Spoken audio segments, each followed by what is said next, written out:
Big dots அப்படிங்கிற ஒரு பாட்டு வந்து பார்த்தீங்கன்னா உலக அளவில் ட்ரெண்ட் ஆகிட்டு இருக்கு.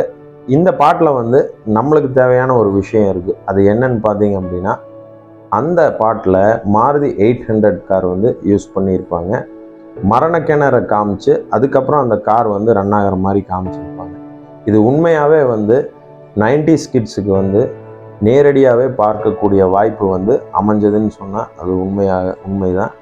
அதாவது பொதுவாகவே வந்து பார்த்திங்கன்னா மாருதி 800 கார்களை பொறுத்த வரைக்குமே வந்து நிறைய பேர் வந்து ஒரு யோசனை பண்ணுறது வந்து பார்த்திங்கன்னா லோ பட்ஜெட் காரில் இந்த 800 மாதிரியான கார்கள் வந்து வாங்கலாமா வேண்டாமா அப்படிங்கிறது தான் இந்த வீடியோவில் வந்து நம்ம பார்க்க போகிறோம்.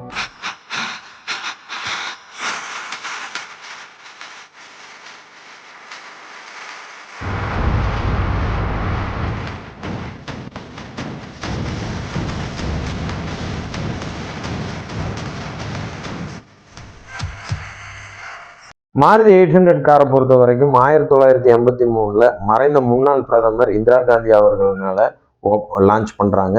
இந்த கார் வந்து பார்த்தீங்கன்னா 1983 1997 வரைக்குமே வந்து கார்பரேட் ஃபியூல் இன்ஜெக்ஷன் மூலமாக தான் சேல் பண்ணிட்டு இருந்தாங்க. அதற்கப்புறம் வந்து பார்த்தீங்கன்னா ஒரு மாடிஃபிகேஷன் கொண்டு வர்றாங்க. அதுதான் மல்டி பாயிண்ட் ஃபியூல் இன்ஜெக்ஷன் அப்படிங்கிற ஒரு சிஸ்டத்தை கொண்டு வராங்க. இந்த கார்பரேட்டுக்கும் இந்த MPFI இப்போ நான் சொன்னேன் இல்லையா, மல்டி பாயிண்ட் ஃபியூல் இன்ஜெக்ஷன், இதுக்கும் என்ன வித்தியாசம்னு நம்ம முதல்ல பார்த்துடலாம். ஸோ நார்மலான இன்ஜின் தான் 796 சிசி இன்ஜினில் இவங்க என்ன பண்ணுறாங்கன்னா கார்பரேட் டைப்னா ஒரு சிங்கிள் நாசிலில் வந்து ஃபியூல் இன்ஜெக்ட் ஆகும். இதே வந்து MPFI அப்படின்னா ஒரு 4 நாசிலில், அதாவது மல்டி பாயிண்டில் ஃபியூல் இன்ஜெக்ட் ஆகும். இதுதான் வந்து இதனுடைய டிஃப்ரெண்ட் MPFIக்கும் கார்பரேட்டுக்கும். அடுத்தது வந்து பார்த்தீங்கன்னா இந்த மாருதி சுஜுகி 800 மட்டும் கிட்டத்தட்ட 2.917 மில்லியன் கார் சேல் பண்ணியிருக்காங்க. இந்தியாவில் மட்டும் இல்லை, உலக அளவில் சேல் பண்ணியிருக்காங்க. கிட்டத்தட்ட இந்திய மதிப்புக்கு வந்து பார்த்தீங்கன்னா ஒரு 29 லட்சம் கார்கள் சேல் பண்ணியிருக்காங்க. காரணம் என்னன்னு பார்த்தீங்கன்னா அந்தந்த கண்ட்ரிக்கு ஏற்ற மாதிரி டிரான்ஸ்மிஷனில் டிஃப்ரெண்ட்டும் கொடுத்துருக்காங்க. அதாவது 3 ஸ்பீடு ஆட்டோமேட்டிக் டிரான்ஸ்மிஷன்னு, 4 ஸ்பீடு, 5 ஸ்பீடு.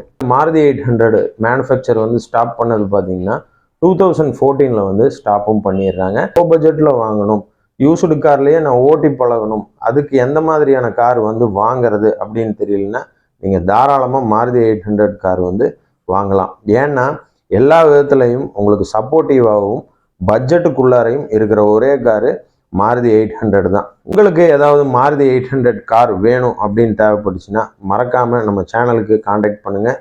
கண்டிப்பாக நாங்கள் உங்களுக்கு சப்போர்ட் பண்ணி வாங்கி கொடுக்குறோம்.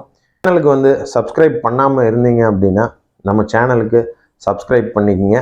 இந்த வீடியோவை ஷேர் பண்ணுங்கள், லைக் பண்ணுங்கள், கமெண்ட் பண்ணுங்கள். நன்றி, வணக்கம்.